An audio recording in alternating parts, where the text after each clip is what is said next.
가스라이팅과 나르시시스트, 뭐가 다를까요? 헷갈리지만 꼭 구분해야 할 두 가지 심리 패턴. 요즘 사람들 사이에서 가스라이팅이라는 단어 정말 자주 들리죠. 연인 관계든 직장이든 가족이든 상대가 자꾸 나를 헷갈리게 만들고 내가 잘못한 것처럼 느끼게 만들면 이거 혹시 가스라이팅 아니야? 라는 생각부터 들기도 해요. 그리고 또 자주 나오는 단어가 나르시시스트, 자기애가 너무 강한 사람. 항상 자기가 맞다고 우기는 사람을 말할 때 이 표현을 많이들 쓰시죠. 근데 문제는 가스라이팅과 나르시시스트가 현실 속에선 자주 같이 등장한다는 점이에요. 그래서 이 두 개념이 자꾸 헷갈리고 뭔가 같은 말처럼 느껴지기도 하죠. 하지만 사실은 완전히 다른 개념이고 뿌리도 목적도 다릅니다.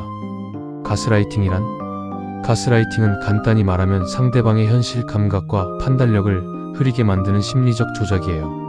상대의 말과 행동에 반복적으로 영향을 받아서 내가 잘못 본 걸까? 내가 예민한 걸까? 내가 이상한가?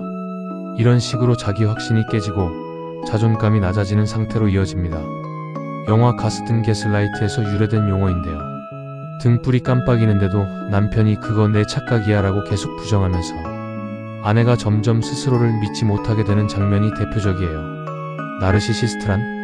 반면 나르시시스트는 병적으로 자기중심적이고 공감 능력이 낮고 타인을 수단으로 여기는 성향을 말합니다. 정신의학에선 자기애성 성격장애라는 말로 쓰이기도 하죠. 이들은 자신이 특별하다고 믿고 비판에 극도로 예민하며 타인을 조종하려는 성향이 있습니다. 겉으로는 굉장히 매력적이고 자신감 있어 보이지만 속은 불안정하고 인정욕구가 매우 강합니다. 공통점, 상대를 지치게 만든다. 이 두 개념이 비슷하게 느껴지는 이유는 둘 다 상대방을 혼란스럽고 피곤하게 만든다는 점 때문이에요. 가스라이팅을 당하면 자신을 점점 못 믿게 되고 타인의 시선과 말에 더 휘둘리게 되죠. 나르시시스트와 관계를 맺으면 항상 그 사람의 기분, 인정, 시선에 맞춰야 하다 보니 내 감정은 계속 밀려나고 결국엔 나는 왜 늘 피곤할까 하는 의문만 남아요. 그래서 이 둘이 구분 없이 섞여서 쓰이곤 하지만 근본적인 목적과 방식은 꽤 다릅니다. 차이점 1. 행동의 목적. 가스라이팅의 핵심 목적은 상대방을 통제하고 지배하기 위한 심리적 조작이에요. 상대를 혼란스럽게 만들어서 내 말을 더 믿게 만들고 나 없이 못 살게 만드는 식입니다. 나르시시스트는 꼭 상대를 조종하려는 의도라기보다 자기 중심적인 욕구 충족에만 집중하는 사람입니다. 내가 특별하다는 걸 증명받고 싶고 상대가 나를 칭찬하고 인정해주는 상태가 편한 거예요. 정리하자면 가스라이팅은 상대를 무너뜨려 지배하는 것, 나르시시스트는 자기 중심성으로 인해 관계를 파괴하는 것이라고 볼 수 있어요. 차이점 2. 조작 여부. 가스라이팅은 의도적으로 말을 바꾸거나 과장, 축소, 왜곡 등을 활용해서 상대가 혼란을 느끼도록 설계된 행동이에요.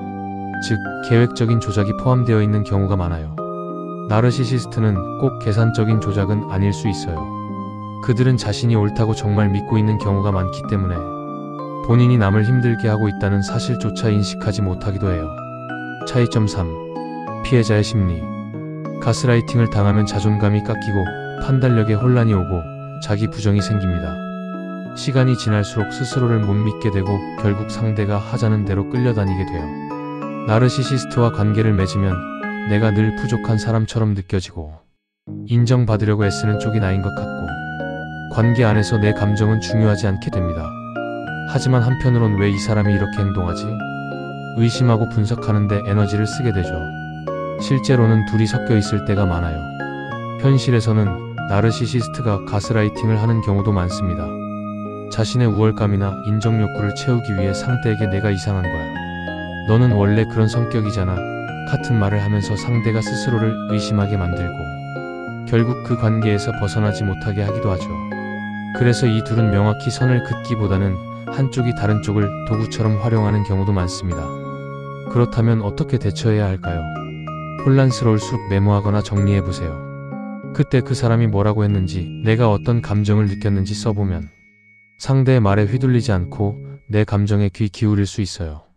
내가 나를 믿는 연습이 중요해요. 상대의 말이 맞는지 틀린지를 계속 따지기보다 나는 그렇게 느꼈다는 걸 먼저 인정해주는 게 중요해요. 거리를 두는 것만으로도 회복은 시작됩니다. 아무리 헷갈리고 아쉬운 마음이 남더라도 감정적으로, 물리적으로 거리를 두는 순간부터 생각이 조금씩 정리되기 시작해요. 가스라이팅이든 나르시시스트든 중요한 건 그 관계 안에서 내가 얼마나 지치고 있는지예요. 상대가 어떤 유형인지도 중요하지만 그보다 더 중요한 건 내 감정이 무시당하고 있지는 않은지, 내가 점점 사라지고 있지는 않은지 돌아보는 거예요. 어떤 관계든 나 자신을 잃지 않는 것이 가장 중요합니다. 헷갈릴 땐 내가 느끼는 감정을 믿어주세요. 그게 회복의 첫걸음입니다.